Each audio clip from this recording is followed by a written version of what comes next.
자, 함께 시작. 그리스도 예수의 사람들은 육체와 함께 그 정욕과 탐심을 십자가에 못 박았느니라. 네. 이미 못 박았죠. 이미 못 박았는데 십자가에 못 박힌 죄수들이 금방 죽는 게 아니에요. 이미 못 박았기 때문에 이미 죽은 거죠. 죽은 거나 다름없는데 오래도록 이 생명이 살아있는 거예요. 그래서 오래 가는 사람은요 한 일주일씩도 간대요, 십자가에서.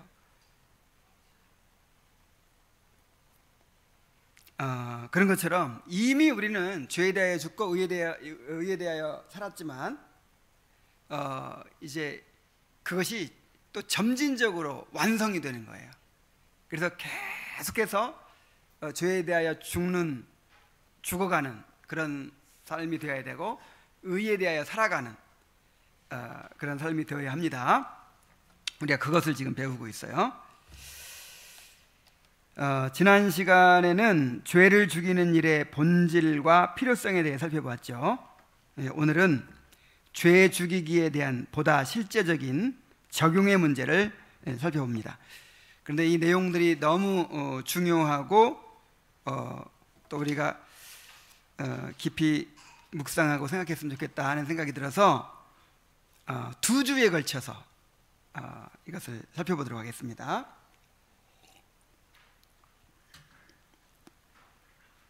자, 우리의 적이 무엇입니까? 우리가 싸워야 될, 우리가 죽여야 될 대상이 무엇입니까? 바로 내면의 부패입니다.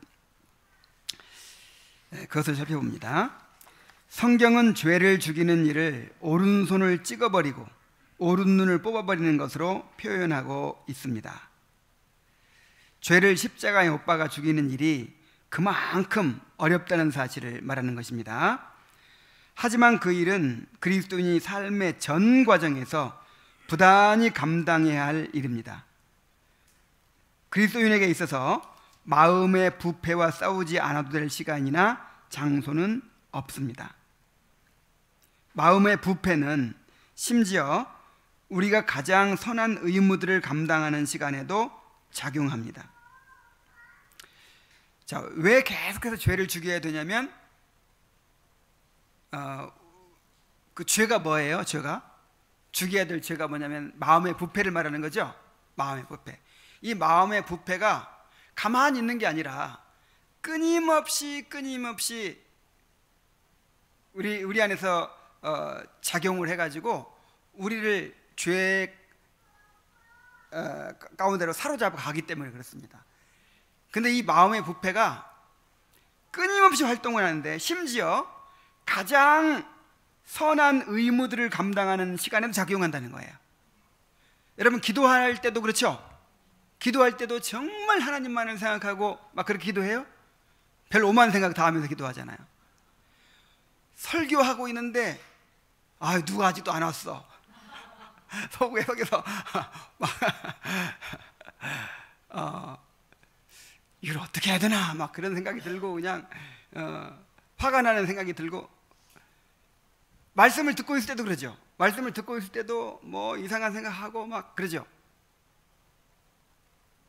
선행을 할 때도 또 나를 나타내고자 하는 마음이 쓱 올라오죠. 무슨 교회 일을 하면서도 오늘 일하러 안 나온 사람 생각하면서 갑자기 미운 생각이 쏙 들어오죠. 하여간 이 마음의 부패가 지난번에 그 바이러스로 비유를 했듯이 가만히 있는 게 아니라 끊임없이 작용해가지고 우리를 그냥 사로잡아 버리려고 한단 말이에요. 그래서 이 내면의 부패와 싸우지 않아도 될 시간은 없어요. 그리스도인은 그럴 때마다 그것을 죽이기 위한 싸움을 벌여야 합니다. 부패는 그리스도인에게 있어서 죄 죽이기의 수고를 멈추지 않게 하는 동기가 됩니다. 자, 신자들에게 있어서 세상과 마귀는 정말 큰 원수입니다. 하지만 그것들보다 더 큰 원수는 바로 마음에 있는 부패입니다. 자, 우리가 싸워야 될 영적 싸움의 세 가지 대상이 있죠. 뭡니까? 마귀, 세상, 육신이죠. 우리 마음의 부패. 이 세 가지와 싸워야 되는데 이 가운데 가장 무서운 적이 뭐라고요? 우리 육신이라는 거예요. 마귀보다, 세상보다 더 큰 원수가 바로 우리 안에 있는 이 내면의 부패라는 거예요. 자, 왜 그럴까요? 세상과 마귀는 외부에서 신자들을 시험하지만 마음의 부패는 신자들의 내부에서 우러납니다. 우리 안에서 계속 활동을 한단 말이에요. 세상과 마귀는 특정한 때를 노려 시험하지만 내면의 부패는 때를 가리지 않습니다. 세상의 유혹을 피하기 위해서 깊은 산 속에 들어가서 수도원에 가서 이렇게 살면 세상의 유혹을 피할 수 있겠죠. 근데 뭐가 지금 있어요? 내면의 부패는 그대로 있어가지고 그 안에서도 죄를 지어요. 이러한 차원에서 내면의 부패는 외부로부터 오는 시험보다 더 많은 위험성을 지닙니다. 만약 신자의 내면이 부패해 있지 않다면 세상과 사탄의 시험은 효력을 거두기가 어려울 것입니다. 그러니까 마귀가 우리를 공격하는 것도 세상이 우리를 유혹하는 것도 다 뭘 이용하는 거예요? 우리 안에 있는 이 부패를 이용하는 거예요. 내 안에는 부패가 없다면 세상의 유혹이 될 수가 없어요. 그래서 야고보서 1장 13절에 보면은 사람이 시험을 받는 것은 자기 욕심에 끌려 미혹됨이니 그랬어요. 시험은 어디서 와요? 자기 욕심. 결국은 자기 욕심이에요. 마귀가 우리를 시험할 때 그 욕심을 건드리는 거예요. 욕심을. 거기다가 불을 붙이는 거예요.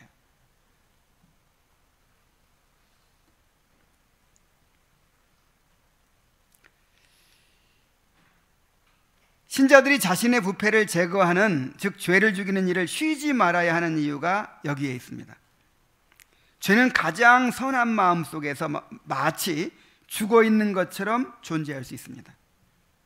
그러니까 누가 보기에도 너무 착한 거예요. 누가 보기에도 정말 법 없이도 살 수 없는 사람 같다. 그런데 그 속에 뭐가 웅크리고 있어요? 죄가 딱 웅크리고 있어요.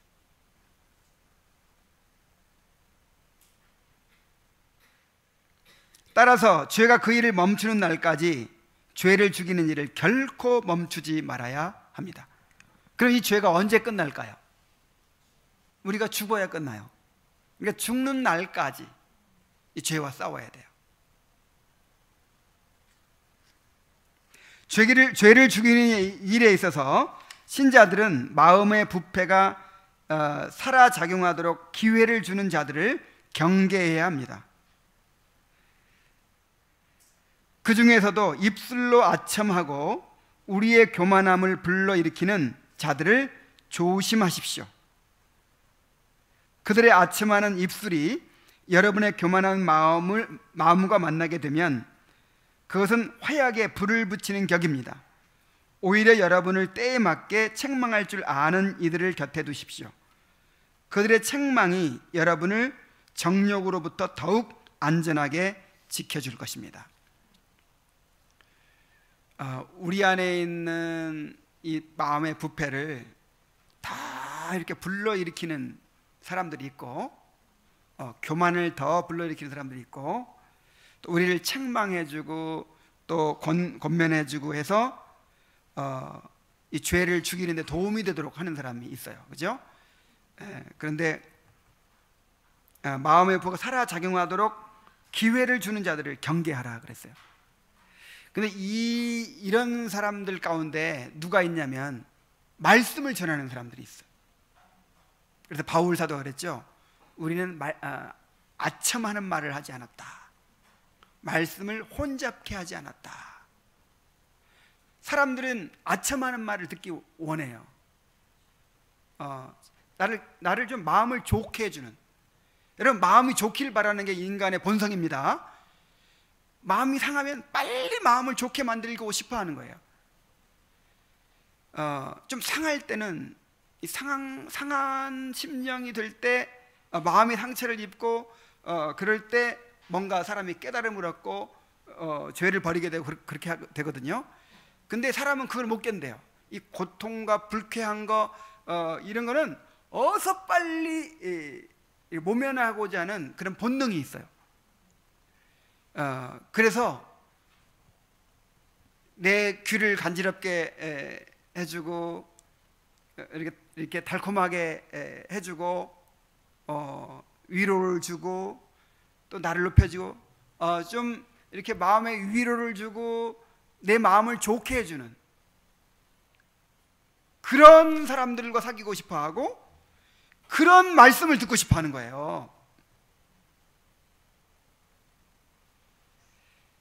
책망하고 뭔가 그냥 이렇게 불편하게 만들고, 그런 말씀은 듣기 싫은 거예요. 여러분들은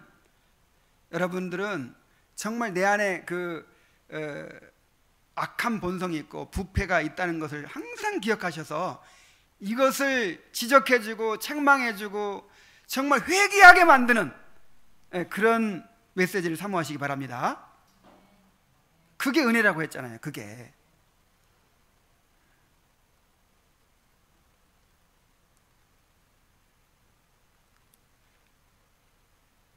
이러한 사실을 숙고해 보면 우리는 그리스도인에게 일어나는 어느 정도의 환난, 아니 그 이상의 환난이 필요하다는 것을 추론해 볼 수 있습니다. 여러분, 지난번에 나눠주었던 칼빈의 재죽임 교리 읽어봤죠? 그것과 함께 이 공부를 하면 정말 유익할 것 같아요. 세상에 대한 애착이 강한 상태에서 세상에 속한 마음을 죽이는 일은 사실상 불가능합니다. 이러한 경우 세상에 대한 애착을 끊어버릴 어떤 계기가 필요합니다. 그래서 때로는 우리를 대적하는 원수들을 그대로 내버려 두시는 섭리를 허락하시는 것입니다. 그러므로 신자인 여러분에게 어려운 일이 닥치는 것을 불평하지 마십시오. 기쁨으로 그것을 참아내십시오. 여러분 속에 있는 마음의 교만과 허영은 너무나 견고한 나머지 그저 한두 번의 환난으로는 변화되지 않을 수도 있습니다. 황소를 제어하기 위해 콧뚜레를 하는 것처럼 여러분의 마음에도 콧뚜레가 필요하다는 것을 잊지 마십시오. 콧뚜레 알아요?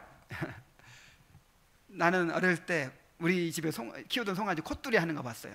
송아지가 너무 예쁘게 잘 자라고 있는데 어느 날 그냥 코를 이렇게 동그란 콧뚜레로 코를 뚫어가지고 그 코에다 불을 매는 거예요. 그러니까 얼마나 아프겠어요, 이렇게. 근데 그렇게 하지 않으면 나중에 황소가 커가지고 한번 고집 피우면 어떻게 돼요? 이리 오라고 했는데 안 오면, 그리고 막 뛰어가 버리면 어떻게 해요? 도저히 다룰 수가 없는 거예요. 그래서 이 콧뚜레를 뚫었기 때문에, 거기다 줄을 매달았기 때문에 어린아이가 이리 와 해도 아파가지고 딸려가는 거예요. 그래서 하나님께서 우리의 콧뚜레를 주셨습니다. 콧뚜레가 없으면 이 부패한 이 황소 고집만큼 고집이 세고 고래 심줄만큼 그냥 이 완고한 이 우리 마음의 이 부패한 본성이 절대로 굴복하지 않아요. 죄를 버리지 않아요. 그 교만을 포기하지 않아요. 자기 의가 깨지지 않아요. 그래서 하나님께서 우리를 위해서 이 콧뚜레를 해주시는 것입니다. 이 콧뚜레를 칼빈은 뭐라고 불렀어요? 십자가라고 불렀어요. 십자가. 정말 그 사랑하는 당신의 자녀들에게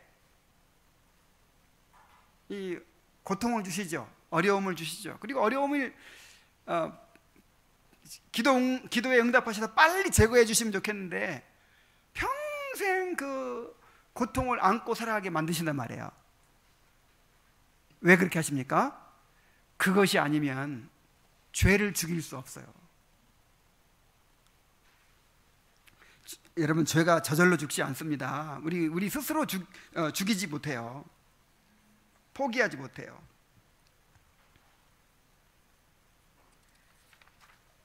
그래서 하나님께서 우리에게 주신 고난에 대해서, 십자가에 대해서 감사해야 된다는 거예요. 이런 감사는 자신의 죄가 얼마나 무섭고 큰가를 깨닫는 사람은 진짜 감사하게 돼요.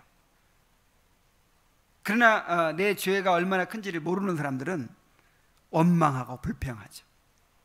주여, 어찌하여 내게 이런 고난을 주시나이까? 항상 이러죠.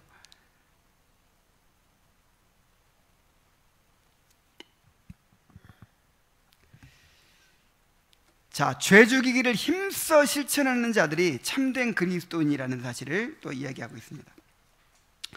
만약 외향적으로 겸손하고 온유한 자들이 모두 참된 그리스도인들이라면 그 수는 매우 클 것이지만 실제로 참된 그리스도인들은 매우 적습니다.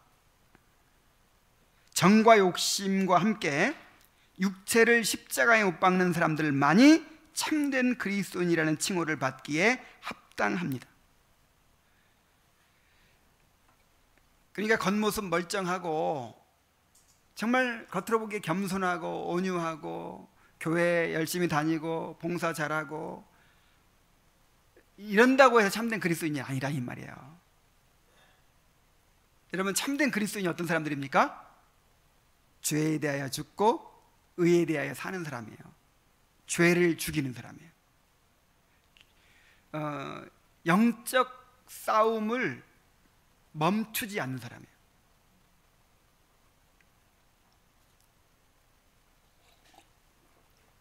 여러분, 이게 기독교 신앙의 본질이라니까요. 본질. 그런데 오늘날 이것을 잃어버렸어요. 이 신앙생활이 그냥 유유자적하고 그냥 마음의 평안을 얻기 온다 그러죠. 마음의 평안을 얻고 위로받기 위해서 교회 오잖아요. 뭔가 막 교회에서 꿈을 주고 뭐 희망을 주고 그러기를 바라잖아요. 설교가 다 그렇게 그런 설교예요. 사람들을 희망을 주고 꿈을 주고 위로해 주고, 사람들도 그런 걸 기대하고. 근데 그런 게 아니라 이 말이에요. 그런 게 죄를 죽이는 것이 신앙의 본질입니다. 그게 성화잖아요. 성화. 우리 성도의 삶이 성화의 과정이잖아요. 요게 없으면 어떻게 신앙생활이라고 할 수 있어요? 그래서 여러분,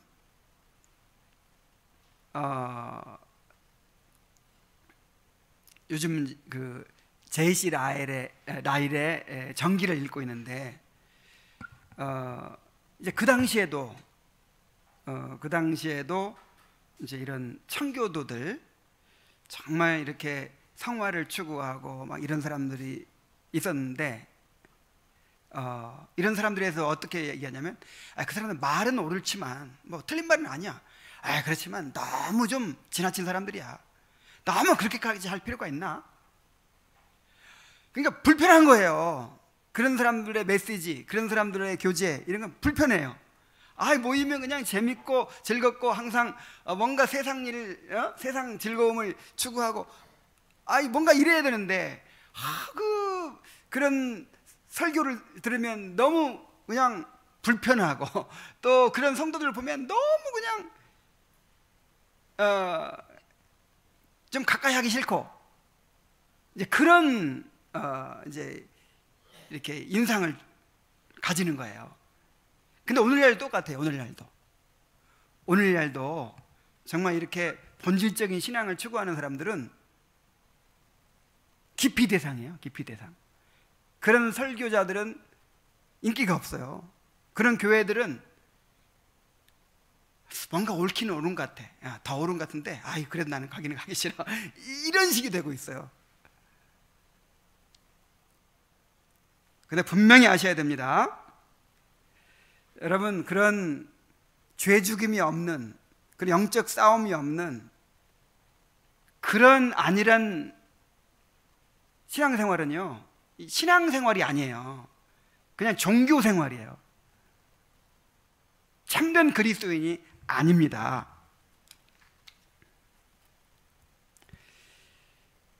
그리스도인이라 행세하면서 정욕 가운데 살아가면서 자기들을 신실하게 책망하는 자들을 미워하는 사람들이 얼마나 많은지 모릅니다. 그들은 정욕의 기회가 주어지기까지 온유하고 겸손한 모습을 보일 것입니다. 그러한 모습은 그리 오래가지 않습니다.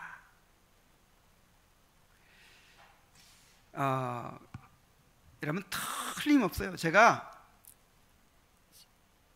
신앙생활한 지 60년이 다 돼가요.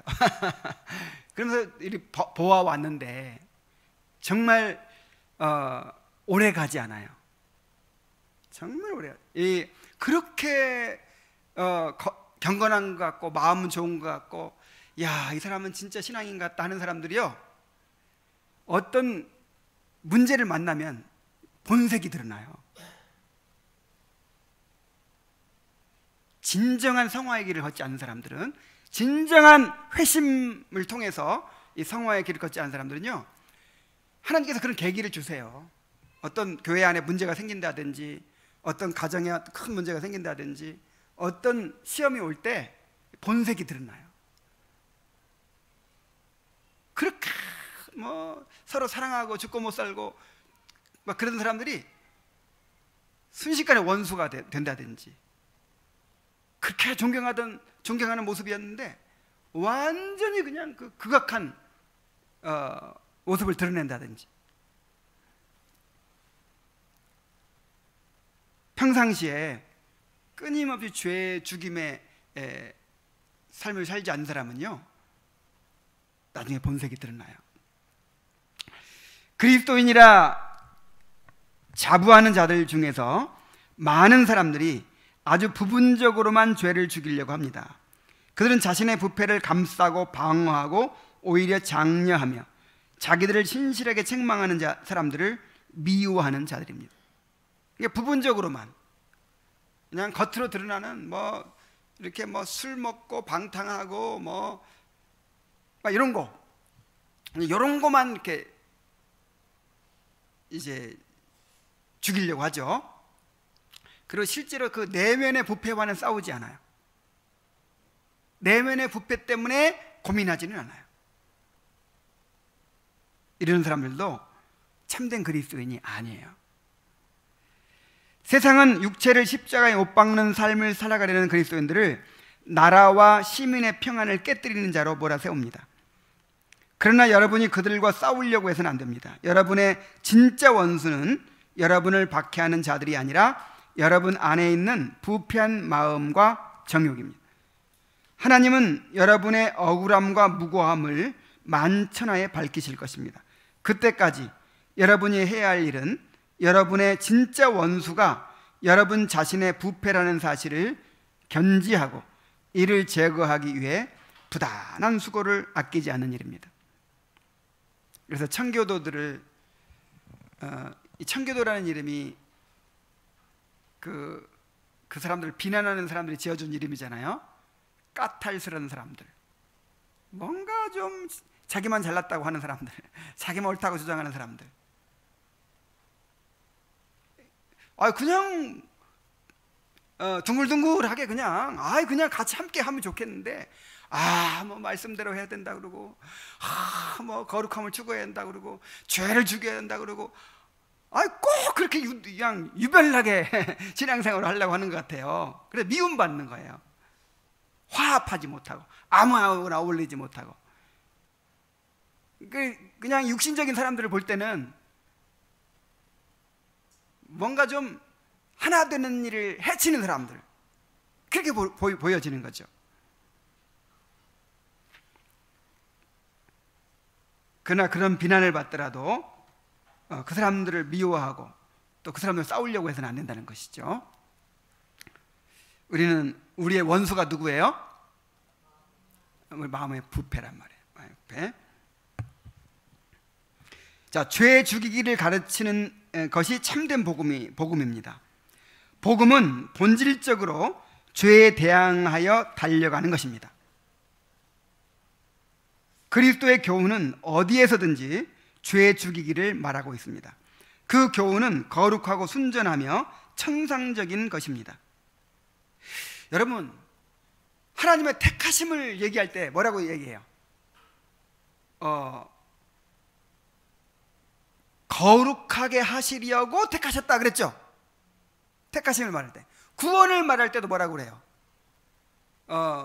거룩하고 흠이 없이 하나님 앞에 서게 하시기 위해서 구원하셨다 그러죠? 이 복음은 거룩을 지향해요. 복음은 이 죄 죽임을 포함하고 있어요.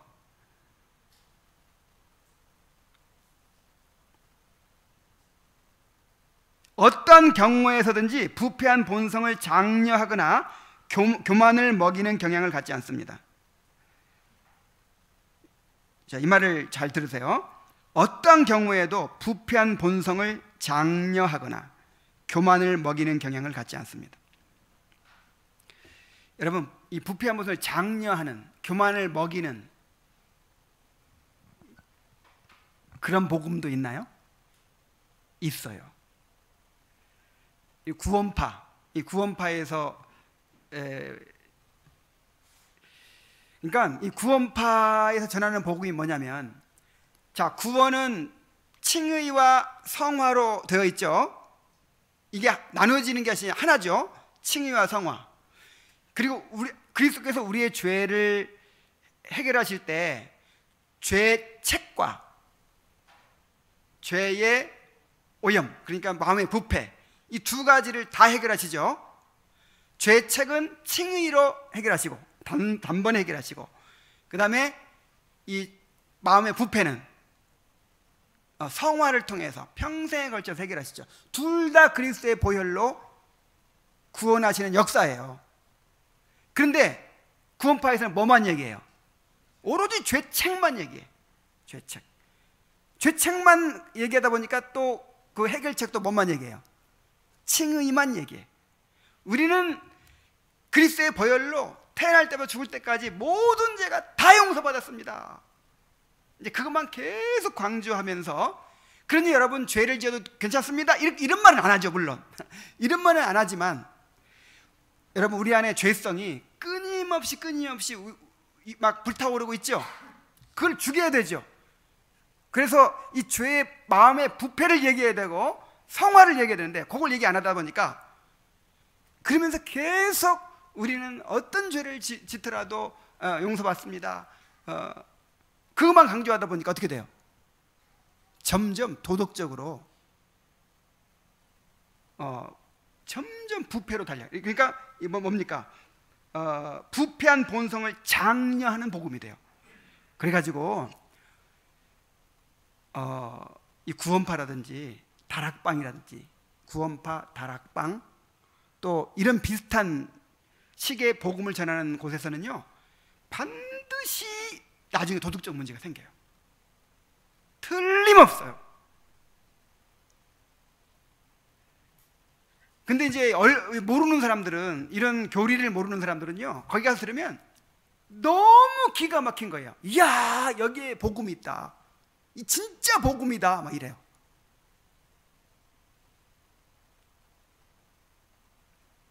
그 지방교회, 구원파, 또 무슨 다락방, 지방교회, 막 이런 이단들에서 이제 그렇게 강조하는데, 이제 그 지방교회 나온 어떤 분이 나왔다고 하니까, 이제 그러니까 내가 전에부터 아는 사람인데, 그 사람이 나하고 패친을 맺었어요. 패친 신청해서 내가 받아줬어요. 근데 그분이 가끔 글을 올리는데, 이 성화라는 말, 그리고 성화를 강조하는 이런 사람들을 완전히 그냥 이건 마귀처럼 정죄하는 거예요. 예수 그리스도의 그 보혈의 공로를 무시한다는 식으로. 정말 복음을 그렇게 오해하고 있어요. 그래서 오히려 부패한 본성을 먹이는 복음을 전한다니까. 교만을 장려해. 나 구원받았다. 나 구원받았다 하고. 여러분, 겸손이 뭐죠? 겸손이 하나님 앞에서 자신의 죄를 깨닫고 자기 의가 완전히 깨어지고 철저히 무너져서 이 세리 같은 사람이 되는 거죠.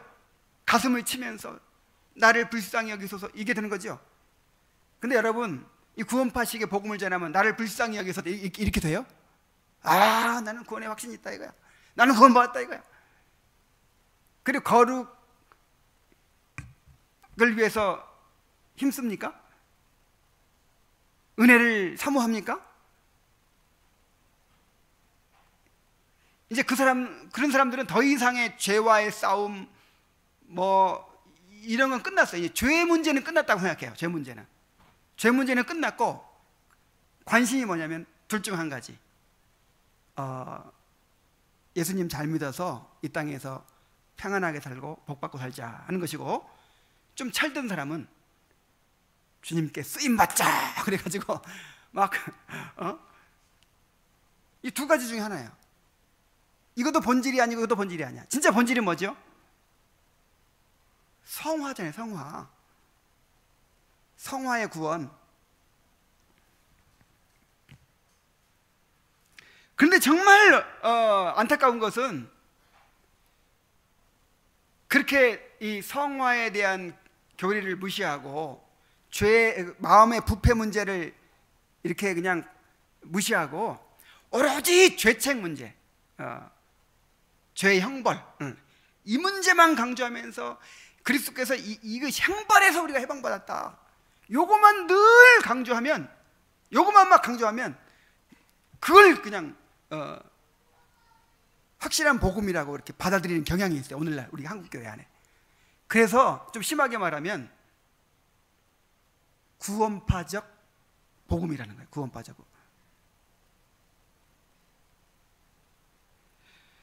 한 50년 전, 100년 전 설교집을 보세요. 그런 오늘날 같은 설교가 어디 있는가. 그래서 제가 자꾸만 이 고전들을 읽게 하는 거예요. 역사적 정통신앙을 우리가 확실히 물려받아야 한다는 것입니다.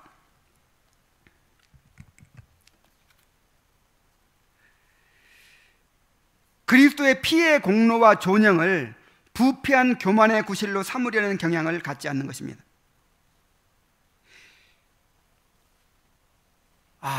정말 이런 일이 일어나고 있어요. 그러니까 예수님께서 우리 죄를 위해 십자가 달려 죽으심으로 우리 죄 용서받았다, 요거를, 여러분, 예수님이 우리 죄를 대신해 십자가 달려 죽으신 것은 무엇 때문이죠? 거룩한 백성으로 만드시기 위해서죠. 하나님의 율법에 순종하는 백성을 만드시기 위해서죠. 그런데 반대로 가는 거예요.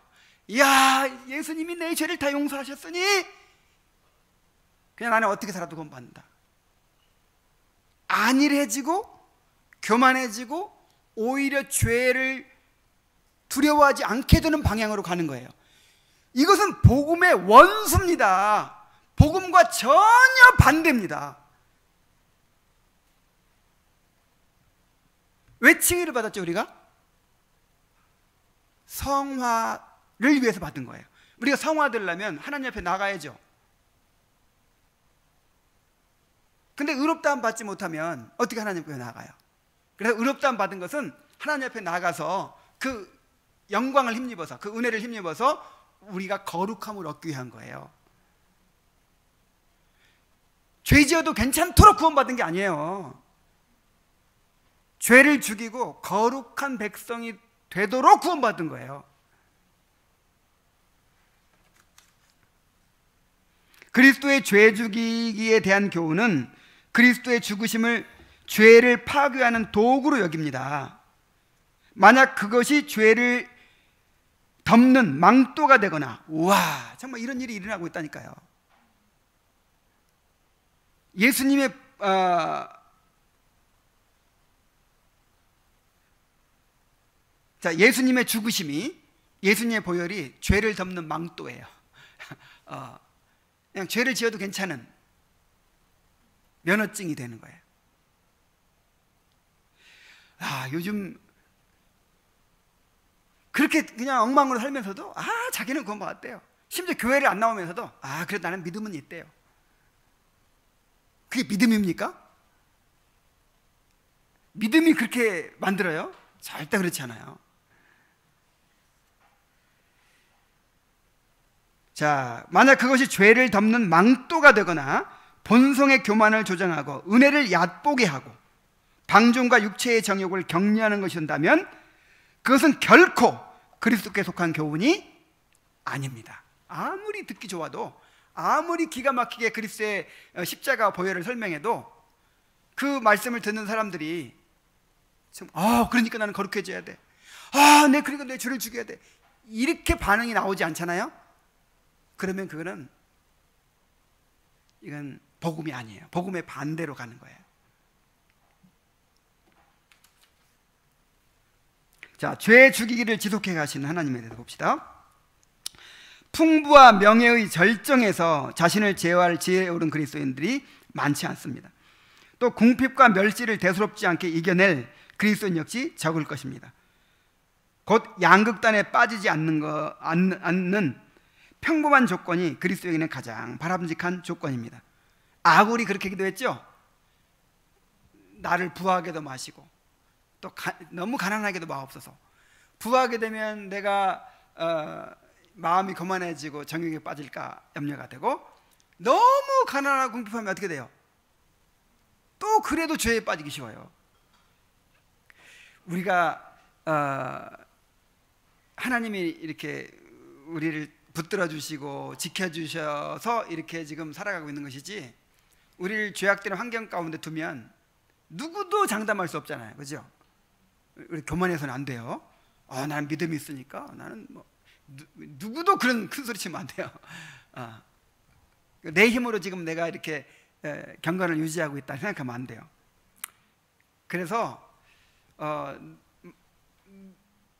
너무 가난하고 너무 병들고 막 내가 감당하기 어려운 그런 어려운 환경이 되면 그때 내가 어떻게 믿음을 지켜요? 그리고 또 지나치게 풍부하고 막 편안하면 그때는 믿음을 지키기가 더 어려워요. 그래서 적당한 것이 좋은데, 우리 본성이 그러나 우리는 마음의 부패와 정욕을 장려하기에 너무나 좋은 조건을 끊임없이 탐하고 바랍니다. 그럴수록 죄를 죽이는 작업은 너무나 어려워집니다.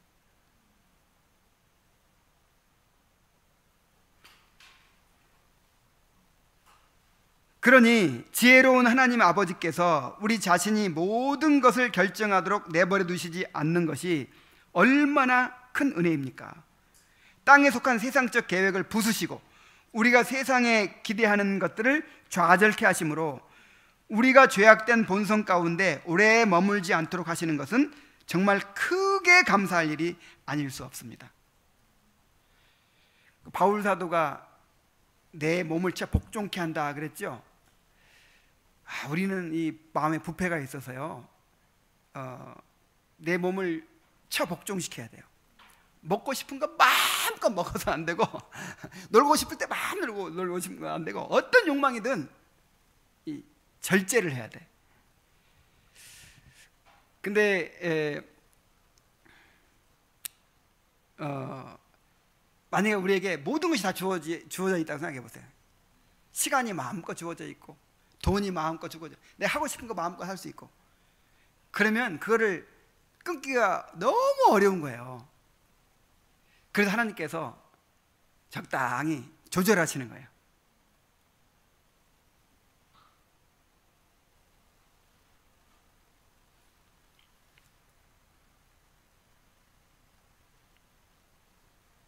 하나님께서는 또 죄 죽이기의 그 위대한 계획을 보다 효과적으로 수행하도록 하시기 위해서 성도들 간의 신실한 교제를 허락하셨습니다. 신자들은 그러한 교제를 통해 죄를 죽이는 일에 있어서 다른 이들의 우정어린 도움과 협력을 받게 됩니다. 우리 갈라디아 6장 1절 한번 같이 읽어봅시다. 시작. 형제들아, 사람이 만일 무슨 범죄한 일이 드러나거든 신령한 너희는 온유한 심령으로 그러한 자를 바로잡고 자신을 돌아보아 너도 시험을 받을까 두려워하라. 성도의 교제는 그리스도인들에게 있어서 자신의 영적 상태를 지킬 수 있는 매우 효과적인 방편으로 작용됩니다. 타인의 겸손함으로 자신의 교만을 죽이고 다른 이의 활력과 생명력을 보고 더욱 힘을 냅니다. 다른 이의 신중함과 진지함이 또 다른 이의 방종과 허영을 지적하고 어떤 이의 천상적인 마음이 세상에 빠져있는 자신의 마음을 돌아보게 합니다. 정말 그렇죠? 내 마음이 막 이렇게 교만해질 때 정말 겸손한 형제와 교제하다 보면은 내가 다 막 들통나는 것 같고 창피하고 나도 겸손해져야지 그런 마음이 들어요. 그래서 제가 이번 주 설교에 이제 이걸 인용하려고 하는데, 우리가요 설교를 통해서 배우죠. 설교를 통해서 배우는데 실제 그 설교 말씀을 삶에 실천하고 변화를 받는 데에는 성도의 교제가 크게 작용합니다. 가만 생각해 보세요. 목사님이 이렇게 말씀하셨기 때문에만 하는 게 아니에요. 누가 그렇게 하니까 나도 그렇게 하는 거예요. 그래서 긍정적인 영향도 있을 수 있고 부정적인 영향도 있을 수 있어요. 레아가 은혜를 받고 이제 하나님 어느 정도 좀 알아가고 믿음이 생기려고 하는데 라헬이 시기심과 경쟁심으로 막 자기 첩을 야곱한테 줘가지고 막 자식을 낳고 막 경쟁해서 이기려고 막 하네. 그러니까 레아도 어때요? 막 자극받아가지고 그럼 나도 막 이렇게 되는 거예요. 그래서 우리가 지금 한 몸이라는 사실을 기억해야 돼요.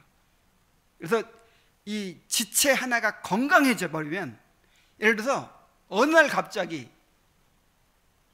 우리 이영임 자매가 위장이 그냥 튼튼해져 버렸어요. 그냥 돌멩이도 소화시키게 돼버렸어요. 그럼 어떻게 될까요?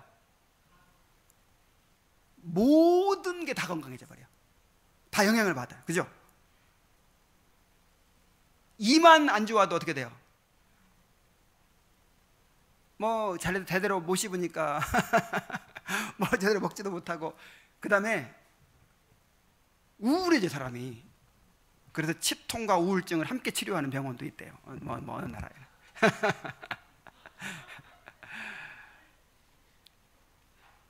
그래서 여러분, 나는 나 혼자가 아닙니다. 내가 누군가에 영향을 미치는 거예요. 누군가에게.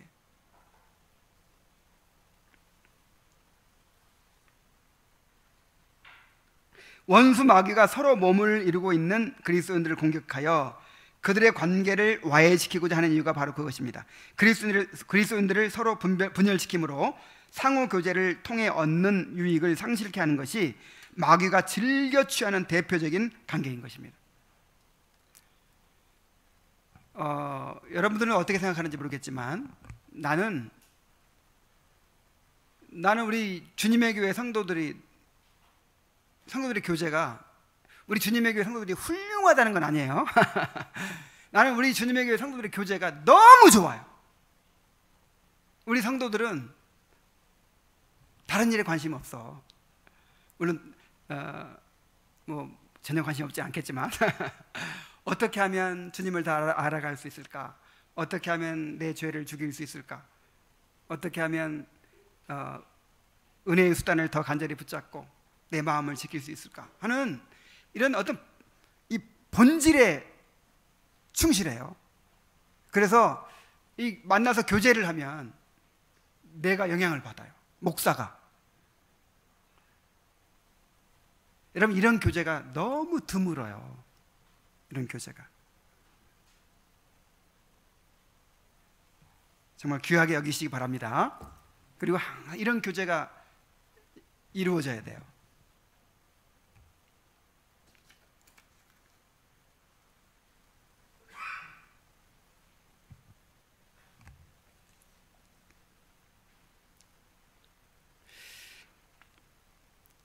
하나님께서는 죄를 죽이는 일에 대해 우리에게 많은 도움을 주셨습니다. 우리에게 성령을 주시며 우리가 죄를 죽이는 데 효과적으로 사용할 도구인 규례들과 의무들을 친히 지정하여 주셨습니다. 그러나 사는 날 동안 완전히 그 일을 해낼 수 있는 사람은 없습니다. 믿음에 있어서 가장 탁월했던 그리스도인들도 죄 때문에 수많은 눈물을 흘렸고 자신의 내면의 부패가 여전히 남아있다는 것을 발견했습니다. 우리 영혼과 몸을 분리시키는 일이 아니고서는 우리로부터 그것을 떼어낼 수 있는 것은 아무것도 없습니다. 그러므로 그날이 오기까지 죄와 싸우기를 멈추지 말아야 합니다. 자, 이제 끝으로 죄 죽이기의 중요성과 유익을 다시 한번 살펴보죠. 여러분이 육체를 십자가에 못 박은 사람들이라면 그리스도께 참여하는 권리를 활용하여 희망을 가지고 부단히 죄 죽이는 일에 힘써야 합니다. 죄 죽이기는 그리스도인을 다른 이들과 구분짓는 가장 큰 특성입니다. 그 일은 여러분의 평생의 과제이며 여러분이 하늘의 권리를 얻는다는 것에 대한 커다란 증거입니다. 그러니까 지난주에도 그랬죠? 죄 죽이기가 구원받은 증거라고요. 하나님 그리스도의 보혈로 죄 씻음 받고 의롭다 하심 받은 결정적인 증거가 뭐냐면 죄 죽임의 삶이에요. 죄를 죽이는 일에는 놀라운 달콤함이 존재합니다. 죄 죽이기를 통해 자신의 양심 속에 복된 평온과 활력을 얻을 수 있기 때문입니다. 자신의 양심에 쓰디쓴 가책과 수치로 덮여있는 공포심으로 가득 찬 사람을 생각해 보십시오. 그들은 지옥의 고통을 따라 느끼는 사람들입니다. 그리스도 안에 참여하고 있다는 것을 증거하는 죄 죽이기를 실천하는 자들은 지상에서 하늘을 느끼는 사람입니다. 여러분의 전생에서 평안과 위로를 소유하는 것은 죄를 죽이는 일에 달려 있습니다. 밑줄 쫙 그으세요. 여러분 정말 이걸 믿습니까? 여러분의 전생에서 평안과 위로를 소유하는 것은 죄를 죽이는 일에 달려 있습니다. 평안과 위로가 없는 삶을 사는 것은 살아도 사는 것이 아닙니다. 이거는 정말 하나님을 즐거워할 줄 알고 구원의 즐거움을 누려본 사람만이 이해할 수 있는 말이죠.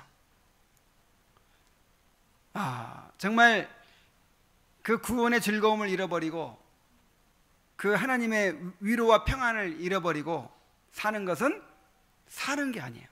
그런 상태에서 맛있는 거 먹어도 맛을 모르고 좋은 데 구경 가도 아무 의미도 없어요.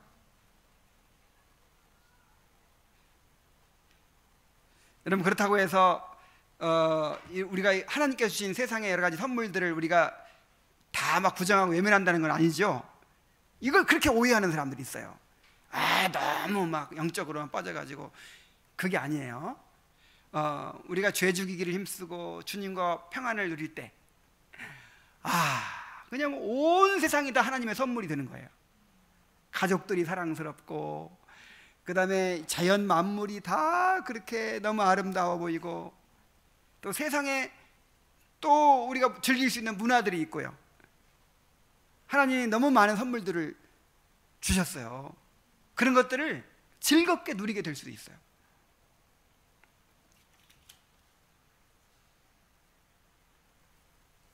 너희가 육신대로 살면 반드시 죽을 것이로되 영으로서 몸의 행실을 죽이면 살리니. 여기서 반드시 죽는다는 말은, 또 산다는 말, 이 말은 반드시 죽는다는 말은 지옥 간다는 말이고, 산다는 말은 천국 간다는 말이에요. 그러면서 동시에 이제 경험적으로 이 땅에서 지옥을 경험한다는 말이고, 또 이 땅에서 천국을 경험한다는 말이에요. 그래서 우리도 때때로 죄에 빠지고 그냥 죄의 지배를 받을 때는 뭘 경험해요? 지옥을 경험하죠. 근데 이제 우리는 구원받은 사람들이기 때문에 계속 머물러 있질 않죠. 근데 계속 머물러서 그렇게 살아가면 그 사람 어디 가요? 지옥 가는 거예요. 자, 죄를 죽이는 일은 하나님을 섬기기 위한 마땅한 방법입니다. 디모데후서 2장 21절 함께 읽겠습니다. 시작. 그러므로 누구든지 이런 것에서 자기를 깨끗하게 하면 귀히 쓰는 그릇이 되어 거룩하고 주인의 쓰심에 합당하며 모든 선한 일에 준비함이 되리라. 이제 그 전에 구절들 보면 집에는 큰 그릇도 있고 작은 그릇도 있고 금 그릇도 있고 은 그릇도 있고 여러 가지 그릇들이 있는데 어떤 그릇이 쓰임 받아요? 깨끗한 그릇이 쓰임 받는다. 그런 말하고 있어요. 만약 자신의 삶이 온전히 하나님의 쓰임을 받음으로 삶 전체가 하나님께 드려지는 일이 없다면 그 삶은 의미가 없습니다. 세상에 속한 거만한 마음을 가진 자는 자신의 목적을 위해서 하나님을 섬기는 일을 운용합니다. 하나님께 돌려야 할 찬양을 자기 자신이 먹어치워 버리는 것입니다. 그러한 자들은 말합니다. 와서 내 열심을 보라. 야, 진짜 여러분 유명한 목사님들 중에 노골적으로 내가 어떤 일을 했다, 내가 뭐 해외에 서 어떤 일을 했다, 내가 뭐 어떤, 그러면 교인들은 또 그 자랑하는 걸 그냥 아멘 하면서 박수치고, 우와, 참 둘 다 눈이 멀었어요. 그건 하나님께 돌려야 할 영광을 내가 먹어치우는 거잖아요. 그래서 그 강의를 듣고 그 설교를 듣고 나면 정말 그리스도가 보여야 되는데 누가 더 크게 보여요? 그 목사님이. 우리 목사님 이렇게 훌륭해. 그렇게 한단 말이에요. 죄를 죽이지 않으면 그렇게 돼요. 여러분, 죄를 죽이지 않으면요, 설교가 아니라 아무리 거룩한 일을 해도 그렇게 돼요. 설교를 해도 어떻게 오늘 이 설교를 기가 막히게 해가지고 또 잘했다는 말을 들을까, 이것이 안 나올 수가 없어요. 죄가 그렇게 작용한다니까요. 끊임없이 죄를 죽이면서 설교를 해야 되는 거예요. 주님을 섬겨야 되는 거예요. 죄를 죽이지 않으면 결국 내가 하나님께로 가야 될 영광을 먹어치우게 된다. 죄는 사람의 내면의 힘을 소진시키는 영혼의 병입니다. 세상의 일들의 힘을 빼앗겨 아무런 기운도 남아있지 않는 사람은 하나님의 일을 위해 채용될 수 없는 부적격한 자입니다. 우리가 하나님을 능히 섬기려 한다면 죄를 죽이는 일로 우리의 영적인 힘을 회복시키는 방법밖에 없습니다. 이번 주 설교에서도 또 말할 건데, 그 이삭과 야곱의 문제가 뭐예요? 자신의 책임을 하지 않는 거예요. 가장으로서, 집안의 제사장으로서, 선지자로서 해야 할 일을 안 해버린 거, 그게 결정적인 문제예요. 꼭 나쁜 짓을 안 하더라도 해야 할 일을 안 해버리는 거, 이거 진짜 이게 큰 문제예요. 그래서 심지어 이런 말도 있어요. 지도자가 아무것도 안 해버리면 폭군보다 더 무섭다. 여러분, 어떤 가정에 가장이 있고 또 교회에 뭐 목사가 있고, 어쨌든 아니면 나라에 대통령이 있다고 합시다. 좀 독재를 하고 막 폭군처럼 해도 하는 것이 차라리 낫습니다. 가장이 아무것도 안 해. 아무것도 안 해. 목사가 마땅히 가르치고 치리해야 되는데 아무것도 안 해. 그러면요, 그 권위 아래에 있는 사람들은 완전히 어둠과 혼란 가운데. 그래서 그 야곱의 가정이, 이삭의 가정이 엉망진창이 된 이유가 바로 그거예요. 근데 왜 그럴까요? 왜? 이삭은 뭐에 지금 빠져 있어요? 에서가 사냥한 별미. 그걸 딱 집어서 말했지만 그만큼 그 유욕에 빠져 있는 거예요. 야곱은 라헬한테 빠져 있잖아요. 라헬. 그러니까 특히 남자들이 중독이 돼요. 중독. 남자들이 한 가지에 꽂히면, 여자들은 멀티가 된다고 하잖아요. 텔레비 보면서 콩나물 따듬으면서 아이들 숙제 봐주면서 다 해요. 근데 남자들은 한 가지 꽂히면 완전히 다른 걸 못 해버려요. 그래서 이 죄를 죽이지 않으면 자기가 마땅히 해야 될 일을 못 해버려요. 그게 문제예요. 그게. 그러면 재앙이에요. 재앙. 완전히. 시험의 때 여러분이 견고하고 안전하게 서 있는 문제 역시 정욕을 죽이려는 열심에 달려 있습니다. 세상의 허영들의 마음이 끌리도록 미끼를 주는 정욕은 우리를 넘어뜨리는 큰 시험거리가 아닐 수 없습니다. 여러분이 시련의 때에 자신을 지키기를 원한다면 먼저 여러분 자신의 부패를 죽여야 합니다. 마음의 부패는 원수에게 있어 매우 유리한 고지라는 사실을 기억하십시오. 아까도 그랬죠? 이 마음의 부패가 가장 선하게 보이고 겸손하게 보이는 사람들한테도 웅크리고 숨어 있어요 지금. 그래도 오래 못 간다 그랬죠. 언젠가 시험에 있다가 와요. 유혹에 있다가 오면 반드시 넘어집니다. 반드시. 그래서 우리가 평상시에 죄를 죽이지 않으면 그 사람은 절대 안심할 수 없어요. 또 여러분은 한치 앞을 내다볼 수 없는 삶을 살아가고 있습니다. 여러분이 가진 가족과 재산과 건강을 언제 잃게 될지 알 수 없습니다. 낮이 지나면 밤이 옵니다. 어느 누구도 죽음을 피해갈 수 없습니다. 여러분은 두려움이 없이 그러한 때를 맞이할 수 있습니까? 여러분 속에 있는 정욕을 죽이십시오. 그리하면 여러분은 주시는 하나님뿐 아니라 가져가시는 하나님도 찬미하게 될 것입니다. 환난의 때에 우리 영혼 속에서 소란을 일으키는 것은 여전히 살아있는 세상의 잔재들입니다. 바울이 그 모든 고통의 시간을 어떻게 이겨낼 수 있었습니까? 나는 비천에 처할 줄도 알고 풍부에 처할 줄도 알아. 모든 일 곧 배부름과 배고픔과 풍부와 궁핍에도 처할 줄 아는 일체의 비결을 배웠노라. 욥이 만약 그가 충만하게 누리고 있던 중에서 그 마음의 부패를 죽이지 않았다면 고통의 시간을 그렇게 인내하지 못했을 것입니다. 여러분, 현재 우리가 가지고 있는 거 다 잃어버리게 됩니다. 건강? 점점 잃어가고 있잖아요. 건강 반드시 잃어요. 또 뭐 잃죠? 우리 가진 재물 다 잃어버릴 때가 와요. 우리 가족들 다 떠나가요. 그리고 부모들 먼저 제사생으로 가겠죠. 하여간 우리가 가진 거 모든 거 떠나가고 다 헤어지게 되고 그럴 날이 반드시 예정돼 있어요. 시간 문제예요. 어떤 방식으로 올지 그것이 문제지. 그때 이 죄를 죽이는 일을 꾸준히 했던 사람들은 그때에도 감사할 수 있다는 거예요. 그때에도 평안하게 그를 맞이할 수 있다는 거예요.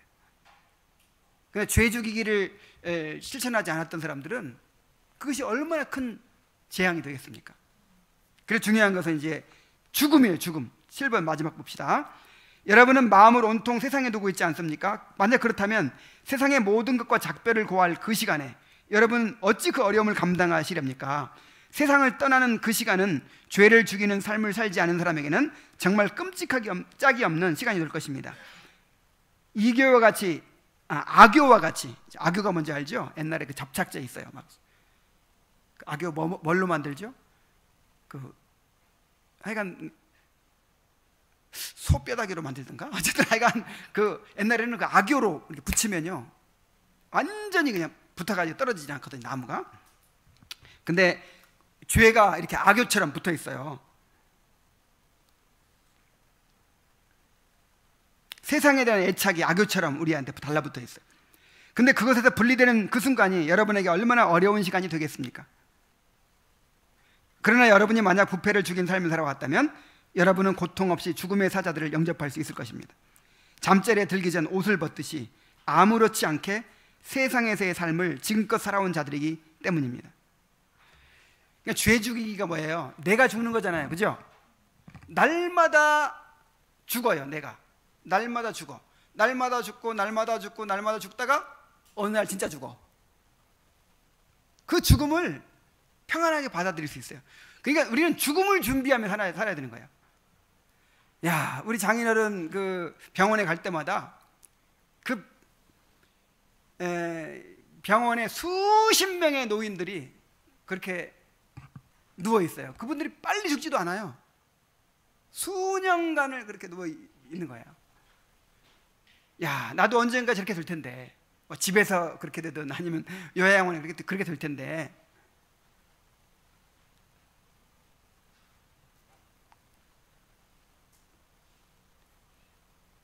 여러분 다 그렇게 됩니다. 죽음을 맞이하게 됩니다. 그때 날마다 죽는 삶을 살지 않았던 사람들은 얼마나 그것이 비참하고 고통스럽겠냐 이 말이죠.